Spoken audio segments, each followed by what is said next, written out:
Der Nürburgring, von Fachleuten als die längste, schönste, aber auch gefährlichste Rennstrecke der Welt bezeichnet. Seit den 30er Jahren versuchen Rennfahrer aus aller Herren Länder hier Rekorde aufzustellen oder bei Rennen aller Art auf dieser außergewöhnlichen Piste Siege zu erringen, wie zum Beispiel beim legendären 24-Stunden-Rennen. Unter ihnen gibt es auch eine ganz besondere Frau, in der Eifel geboren und am Ring aufgewachsen. Die Königin der Nordschleife, Sabine Schmitz. Sabine Schmitz, eine Rennfahrerin mit Leib und Seele. In den Jahren 1996 und 97 gewinnt sie den jährlich stattfindenden Klassiker 24 Stunden. Und auch heute mischt sie noch kräftig mit, wenn es bei wichtigen Rennen auf dem Ring um eine gute Platzierung oder einen Platz auf dem Siegerpodest geht.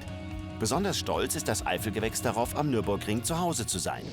Das hat was, das gibt es weltweit nur ein einziges Mal. So eine lange Rennstrecke mit so viel Tradition. Und wer hier schon alles gefahren ist, Caracciola, die alten Zeiten, also das ist einfach was ganz Fantastisches. Und ich bin auch stolz, dass ich hier am Nürburgring wohnen darf und arbeiten darf. Ich glaube, es gibt keinen Menschen, der mehr Runden gefahren hat als ich. Ich bin jetzt fast bei 30.000 angelangt.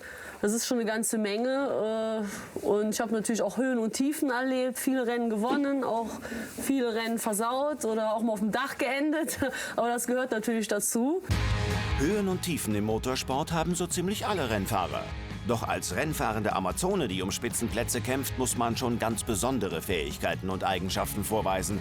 Vor allem, wenn man von den männlichen Konkurrenten so richtig ernst genommen werden will.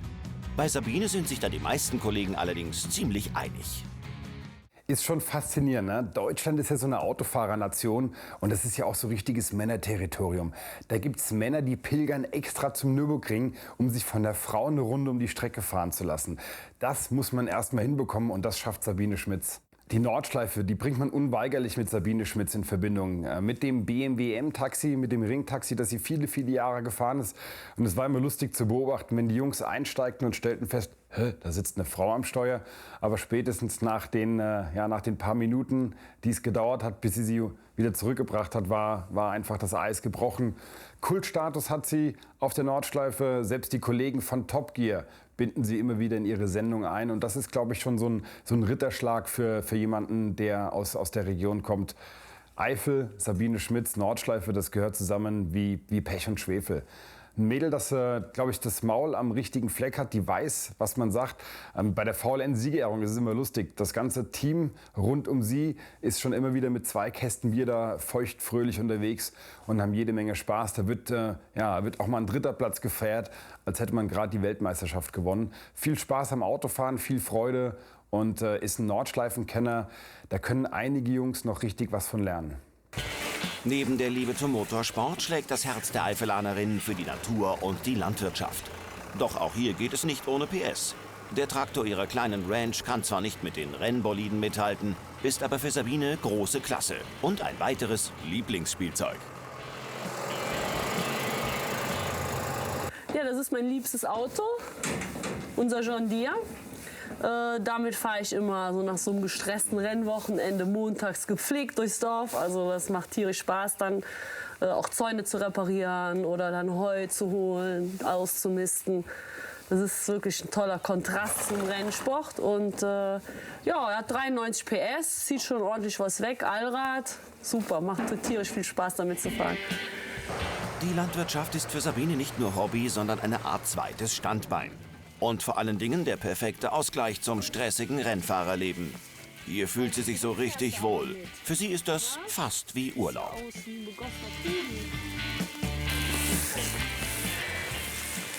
Ich habe auch Landwirtschaft angemeldet. Ich habe also eine Pferdepension und mache auch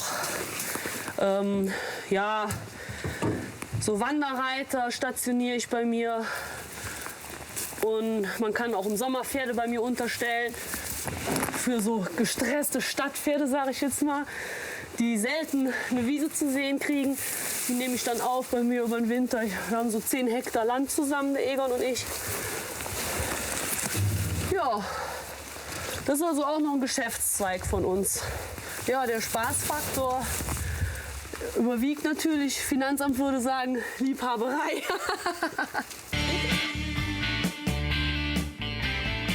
Egon ist ein enger Freund der Familie und einer von Sabines Geschäftspartnern. Die handwerklichen Arbeiten überlässt er allerdings lieber der smarten Rennfahrerin. Kann mehr wie ich. Vor allen Dingen Maschinen reparieren. Jeder alte Presse muss immer repariert werden. Das ist schon 50 Jahre alt. Unser Zeugs hat Das ist die natürlich... komplizierteste Maschine, die wir haben. Das ist ganz kompliziert.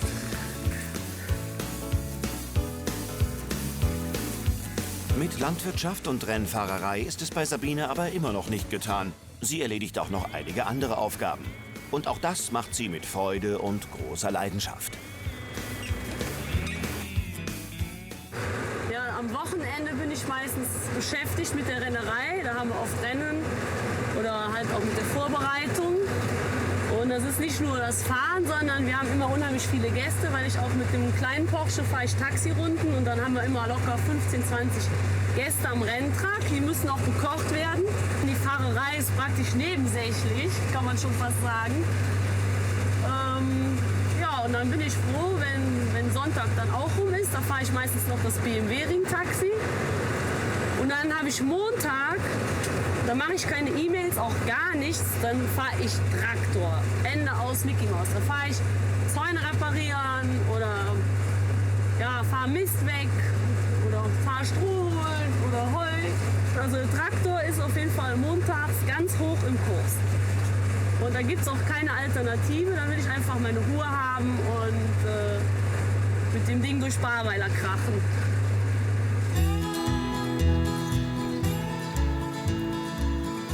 Unweit des Rings liegt die kleine Stadt Adenau. Hier ist Sabine zu Hause. Zusammen mit ihrem Lebensgefährten Klaus Abelen betreibt sie die Five Bucks Ranch. Klaus teilt mit Sabine sowohl die Liebe zum Rennsport als auch zur Landwirtschaft. Neben einem Farmhaus mit meist vielen Gästen gehören zu einer richtigen Ranch natürlich auch Tiere. Und auch hier geht es wieder um PS. Diesmal allerdings um echte. Okay? Da kommt was.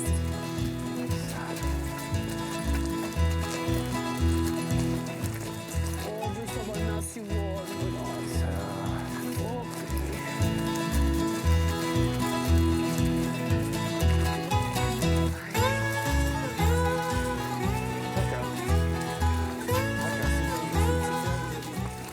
Ich habe eigentlich, seit ich so klein war, Pferde. Also wir hatten in der Familie immer Ponys und dann auch Reitpferde. Und mittlerweile haben wir sogar ein Shire Horse mit 1,82 Meter. Ja, aber Pferde ist ein guter Ausgleich zum Motorsport. Sabine liebt eben Pferdestärken, ob im Motorsport oder beim Reiten. Damit kann sie umgehen. Die hat sie im Griff und beherrscht sie immer aus dem FF. Auch einen kleinen. Doch in Sabines Stall gibt es nicht nur Rennwagen und Pferde, sondern auch anderes Getier. Wir haben noch 2 Schweine, 5 Pferde, 2 Katzen und den Hund. Und natürlich bestimmt ein paar Mäuse noch, aber die Katzen arbeiten dran. So schnell müssen meine Pferde schon sein. Selbst das Shire Horse, die können ganz schön Gas geben. Also im Galopp macht total Spaß zu reiten. Und die haben diesen langen Behang an den Beinen. Wenn man dann so im leichten Sitz auf dem Hals hängt und galoppiert, dann sieht man vorne die weißen Beine fliegen. Das sieht aus, als würden Cheerleader vorne weglaufen. Also das macht total Spaß. Und natürlich eine Monsterflugphase, so ein Pferd. Ein Galoppsprung ist riesig weit und das Pferd hebt auch dann also wirklich fast 1 Meter ab im Galopp. Das ist unglaublich. Das ist ganz toll. Für Sabine ist die Arbeit im Stall und die Pflege der Tiere keine Belastung, sondern eher ihr ganz persönliches Wellness-Programm. Ja, der Motorsport ist natürlich eine Sache, wo man unheimlich viel Konzentration braucht. Da muss alles stimmen und es ist natürlich auch anstrengend.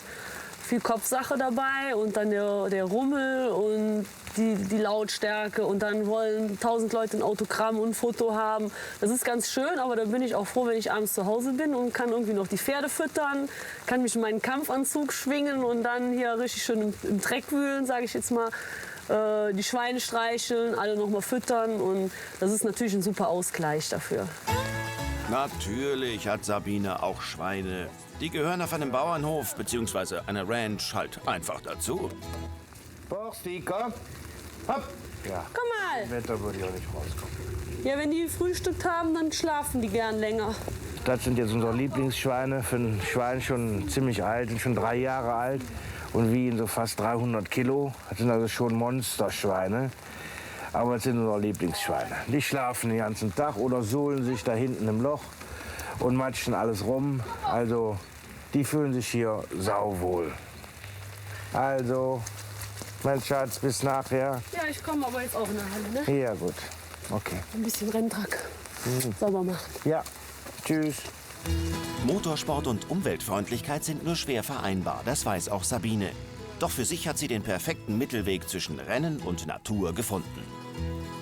Das Landleben brauche ich, also eine Stadt ging ich ein, das ging überhaupt gar nicht. Also ich brauche den Dreck. Wir sind unheimlich naturverbunden, wir Eifler, und wir lieben natürlich auch Remi-Demi am Ring, aber genauso lieben wir die Natur und die Umwelt und wir versuchen das auch immer alles im Einklang zu halten, Natur und Umwelt und Motorsport. Ist manchmal ein bisschen schwierig, aber es geht doch. Meist verstummen Kritiker jedenfalls, wenn sie die grüne Landschaft um den Ring sehen. Sabine wohnt aber nicht nur am, sie lebt auch vom Ring.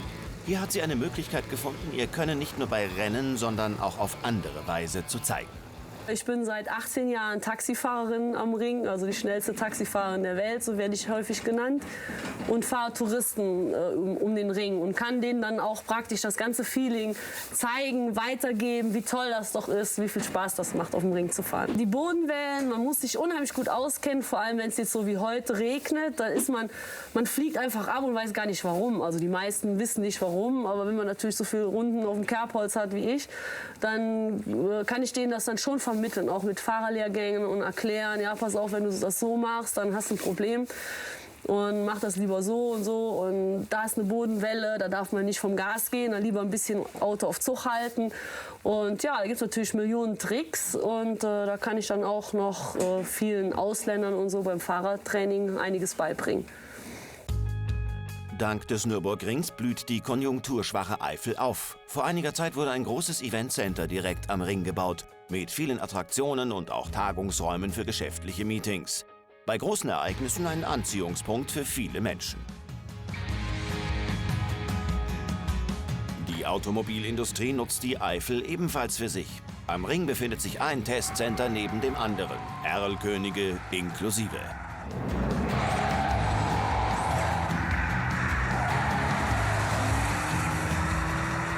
Die Nordschleife ist natürlich das Herz, was hier in der Eifel schlägt. Bringt unheimlich viele Arbeitsplätze. Wir sind auch am Ring groß geworden. Wir haben ja ein Hotel direkt am Nürburgring, meine Mutter. Und wir leben alle davon. Es wächst also ganz wenig hier. Also wir haben die schlechtesten Boden überhaupt, ne, von ganz Deutschland in der Eifel. Und der Ring, der ist eigentlich da ganz gut platziert, weil es dann natürlich auch Konjunktur bringt.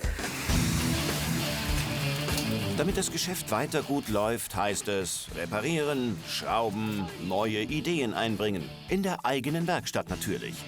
Auch das gehört zum Leben einer erfolgreichen Rennfahrerin. Vor allen Dingen, wenn sie so vielseitig und auch geschäftstüchtig ist wie Sabine.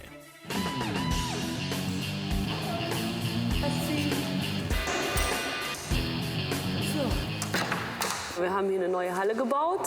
Der obere Bereich an der Straße, das ist das Sportwagenzentrum Eifel, macht ein Freund von uns.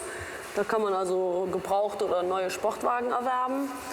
Und ja, eine Etage tiefer hier haben wir die Werkstatt, wo wir unser Frikot-Mobile ein bisschen zurecht machen. Es kommen noch 2 Rennautos dazu, die wir über den Winter vorbereiten für die nächste Saison. Und das ist mein Taxiauto, mit dem fahre ich Gäste über den Ring. Ist auch schon ziemlich ausgebucht fürs nächste Jahr, also wird sehr gut angenommen, ne? Ja, und eine Tür weiter haben wir den Renntruck und noch eine Halle, wo der Hubschrauber reinpasst und auch noch andere Autos, die über den Winter hier abgestellt werden können. Der Renntruck ist das zweite Zuhause eines jeden Rennfahrers. Im Winter nutzt Sabine die Zeit, um hier mal wieder richtig Ordnung zu schaffen. Denn während der Rennsaison bleibt dann doch mal das eine oder andere liegen. Immer an ihrer Seite, aber egal ob im Stall oder in der Werkstatt, ist Lebensgefährte Klaus Abelen. Damit ist auch klar, dass alle Arbeiten gemeinsam erledigt werden.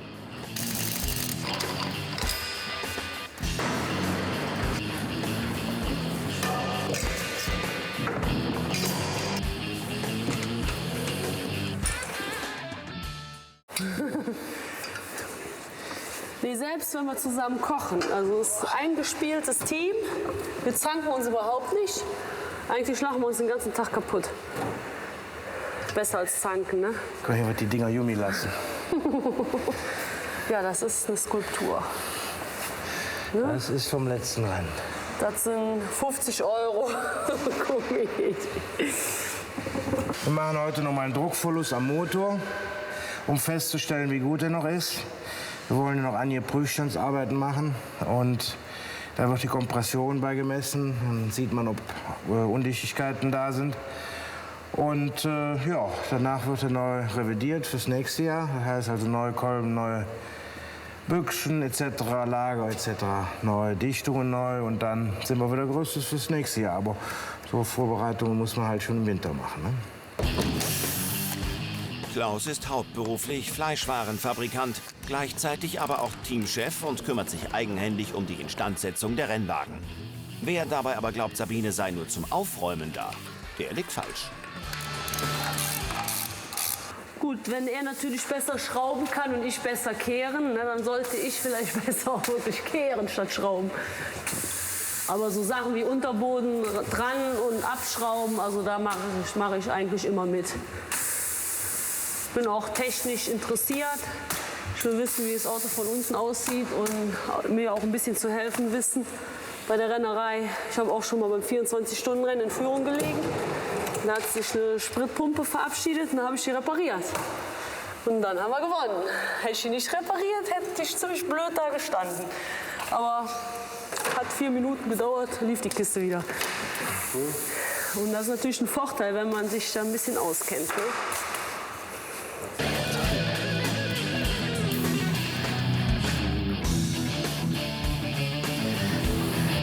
Okay, wir machen jetzt einen Druckverlusttest. Damit kann man jeden einzelnen Zylinder prüfen, ob Undichtigkeiten da sind. Man sieht hier am Manometer, grün ist noch optimal, gelb ist schlecht, rot geht gar nicht mehr. Und der Motor ist da also noch auf dem Zylinder optimal. Das heißt also, er hat nur 1% Druckverlust.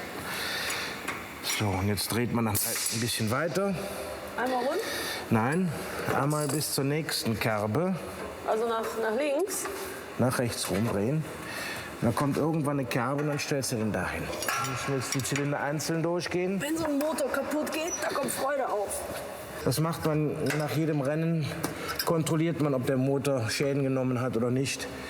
Denn man verschaltet sich doch ab und zu mal und dann kann schon mal sowas passieren. Und das macht man nach jedem Rennen. Das dauert im Prinzip nur eine Stunde. Dann hat man immer die Gewissheit, dass der Motor noch in Ordnung ist. Ja, wenn ein Ventil abreißt, wird es richtig teuer. Also lieber vorher mal nachgucken. Bei einer Autoreparatur können schmale Frauenhände auch von Vorteil sein. Vor allen Dingen, wenn sie einer so fachkundigen Person gehören.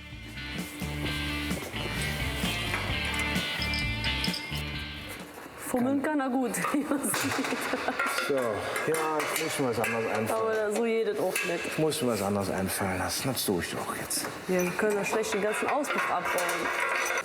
Und dann fummel ich das Ding rein. Guck mal, was ich für Hände habe. Bei mir ist der Daumen so dick wie dein kleiner Finger, wenn überhaupt. Also nur Fummel. So, ist das Ding fest, ja? Ja.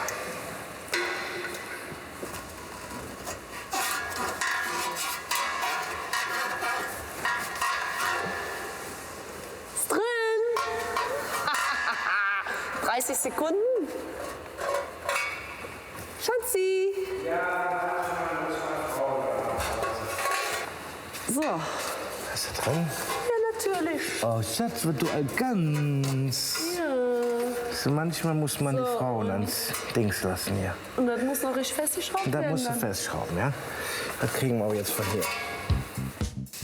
Sabine will mit ihrem Frikadelli-Rennteam wieder an ihre früheren Erfolge bei Langstreckenrennen anknüpfen. Mit ihren aktuellen Rennern ist das auch durchaus machbar. Bei den vergangenen Rennen lag das Team immer unter den Top 5 im Gesamtklassement. Perfekt. Echt? Kein Druckverlust. Ja, also 2% Druckverlust ist gar nichts. Sehr guten Zustand, muss man Das ist sagen. überhaupt nichts. Aber weil er schon 40 Stunden gelaufen hat, muss er auf jeden Fall aufgemacht werden und verschiedene Teile müssen erneuert werden. Weil wenn was kaputt geht, dann kostet das mal viereckig Geld. Und deswegen ist es natürlich günstiger, wenn man vorher mal aufmacht und Lager tauscht und so weiter. Dafür ist er zu kostspielig. Ne? Und das beim Rennen zu zerlegen alles. Aber ihr seid zufrieden jetzt mit dem Ergebnis? Super. Bestens. Hätte ich nicht gedacht. Bestens. Ja. Sehr gut. Gut, dann kommen wir gleich noch mal auf den Prüfstand und dann gucken wir weiter. Für uns ist es so ein Familienmitglied, unser Rennauto. Wir haben jetzt die Tage unseren alten verkauft, mit dem wir 5 Jahre auf Achse waren und auch sehr erfolgreich unterwegs waren. Und da haben wir fast eine Träne verdrückt, als der dann aufgeladen wurde. Adieu, unser Auto. War schon krass. Also am liebsten würden wir alle unsere Autos auch behalten und ins Wohnzimmer stellen. Sabine Schmitz, Rennfahrerin und Motorsportlerin der Spitzenklasse. Auf der Rennstrecke schnell, tough und ohne Berührungsängste. Eine Frau, die hier schon viele Männer das Fürchten gelehrt hat. Die allerdings 2 Lebensmittelpunkte teilen muss. Die Liebe zu ihrem Lebensgefährten Klaus und die zum Ring mit seiner Nordschleife. Deren ungekrönte Königin sie wohl noch lange Zeit bleiben wird.